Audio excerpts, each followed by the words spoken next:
smallest town in the state of North Carolina. The fondest memory was that I got to run around with all my brothers, because all of the girls in town around was my friends, because I had a lot of brothers. My father was very strict with all of us, and no matter who it was, we had to address adult people as Mr. or Miss or Mrs. And of course we had to go to school. There was no such thing as skipping a day from school. Oh, Mother I thought she was the most beautiful person in the world because she had lovely features, and she had like dark brown hair, but it was naturally curly.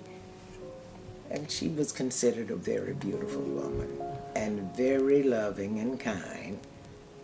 And of course, if we got out of line, she wouldn't hesitate to punish us. She'd send us out to get a switch to spank us with. And we had to go get our own switches.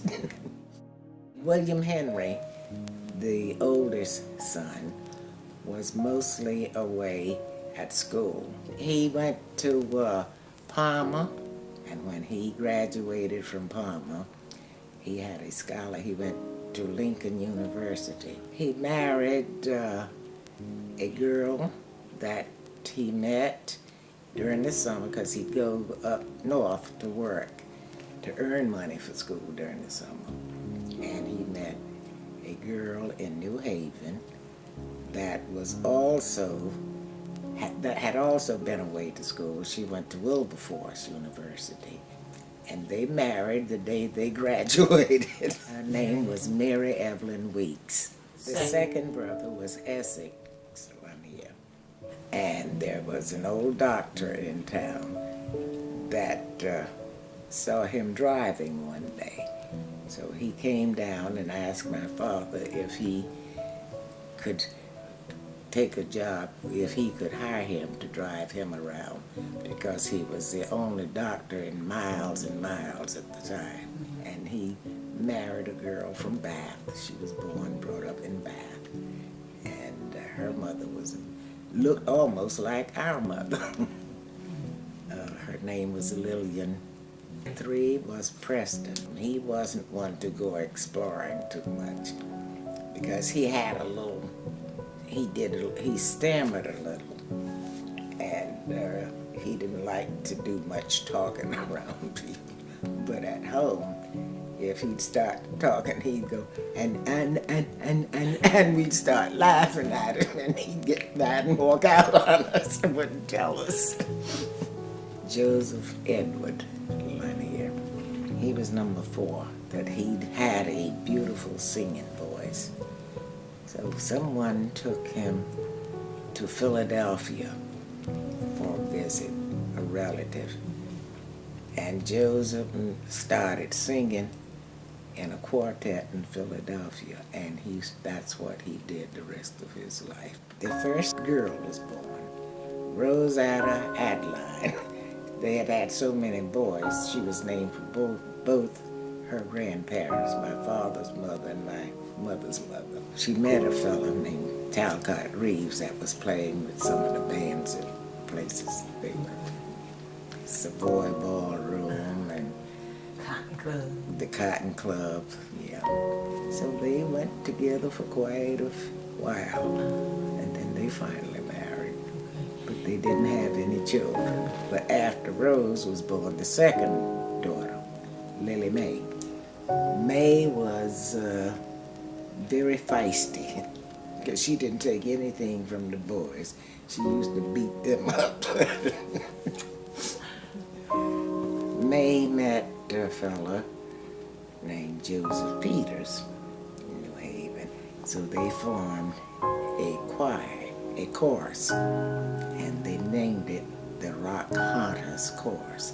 So she became known for baking the best chocolate cakes.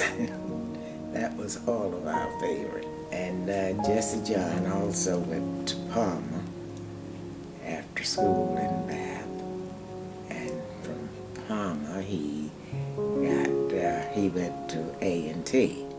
He married Kieran Wiley. When she met my mother, they looked at each other and they said, we could be sisters, we look so much alike. Mm-hmm. And they had the same personalities, they were sweet and loving, you know. So we all of us ended up calling her Mother Wiley. Daniel Lanier. He didn't care too much about going to school. He wanted to work and make some money because he wanted a family. He married Beather Armand that lived in Bath. And that by the time when they got married, our father had passed away. Now, Herman was, and I was born the closest of any of the children. There was just 14 months difference in our ages. He was a handsome guy. All the girls was always crazy about her. So, and he didn't marry until he was really grown up. He met a girl in Philadelphia because he went up north to work too, and he ended up in Philadelphia. And he met a girl from South Carolina named Alberta Rickert. I was the third girl born. And of course it was quite an event because there had been so many boys and only 2 girls so far. Well, Virgil died as a child. He was about 3 or 4 years old. Burley was very strong.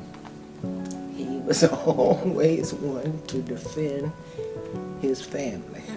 He became interested in fighting. He'd seen a couple of fights, you know, around, so he started in training. He became a Golden Gloves champion. Well, Harold was a student at A&T when he was drafted in the Army. He had been dating Mildred Jeffries when the war was over. He went back to A&T to help them set up the ROTC program. And when it was complete, he was appointed the director. Jimmy, the youngest, number 14, he volunteered for the Coast Guard. He said he became not only addicted to alcohol, he was making money. When they came to shore, he'd buy 4 or 5 bottles for $5 or $6 and sell it to the soldiers that was going, that they were transporting into the war zone for $50 and $60. And we all love each other.